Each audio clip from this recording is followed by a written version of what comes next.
we're so busy with the opportunities to grow 5% or 10% or 20% that we don't have time to do the big ideas.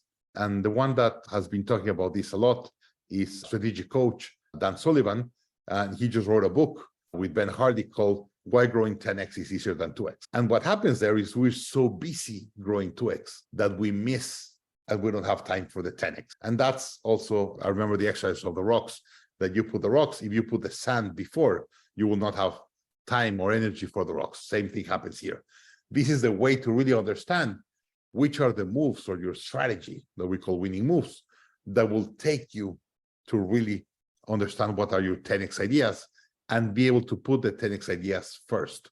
So you have the time and the energy and the mindset to the 10x ideas and not just the 2x ideas. So that's really when you start analyzing them. And you have this 2x2 that I explained, that you break it in 4 quadrants. The top quadrant on the right is what we call a winning move. It's a move that gives you 2, 3, 5, 10 times growth with low cost or easy to do. Then the one on the right, it is a winning move, but it's a costly and expensive winning move. So yes, I wish you do them, but you have to strategize them and probably get loans or do more planning for them to do them. So the ones on the top are winning moves, but you have the cheap and low-hanging fruit ideas and the expensive and hard to do. And then below, you have the losing moves. And there are all the moves that will help you go 5, 10%, that all your competitors are very busy doing those things, but you want to go to the winning moves to really go beyond your competition. And I love this methodology because it's so easy to really get to that the clarity that the teams get once they run them is really cool. And then, of course, you get the 5 part of the idea, and it's selling it. You have to sell it to the board, you have to sell it to the management, and then you have to sell it to the team. And it's hard, it's very hard when you're going to do something very aggressive, you're going to do something very different to sell it. And here I love the story of Intel. Intel, the company that does the chips.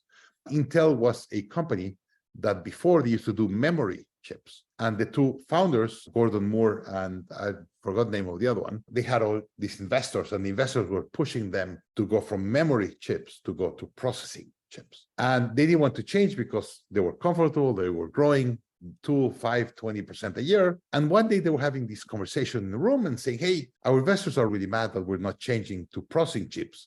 We know the future is going to be processing chips, and we're stuck in a low added value. And we know processing chips is a way higher added value. No one is the winner in the world. We have the capability to go there, but we're so busy doing memory chips and making money there that we don't have time to really build that. One of them asked the other, said, hey, what happens if you and I don't change the company to that? What do you think the investors are going to do? And the other one said, most likely they're going to fire us, and they're going to put another CEO that will do this the right way. And the other one said, okay, let's fire each other. They tell each other you're fired. They get out of the office to the street. They shake hands and said, hey, hi, how are you? I'm the new CEO, whatever. And they come back into the company and saying, we're going to move from memory chips to processing chips. And that's what Intel has been dominating the processing chips the last 30 years, precisely because they imagined what it was the future. They dissected, they expanded on the impact and the trends and everything. They analyze, they have clarity on what they have to do, but then they have to have an internal cell change of mindset. And they had to get out of the office physically to feel they were changing their mindset and come back with the new idea and sell it. And that's the right way of doing innovation. If you want to get deeper into this, we have an amazing article. We're going to put a link below. It's an amazing article by Kaihan Krippendorf. He is our faculty on strategy. He has the class, Outthink the Competition. You could read more about Kaihan's model, how to do your 5 ideas and all that. And if you really want to put this in practice, of course, we have a course with Kaihan that he walks you personally through all the process, exercises, tools, community, coaching, everything you need to really understand this model and implement in your business.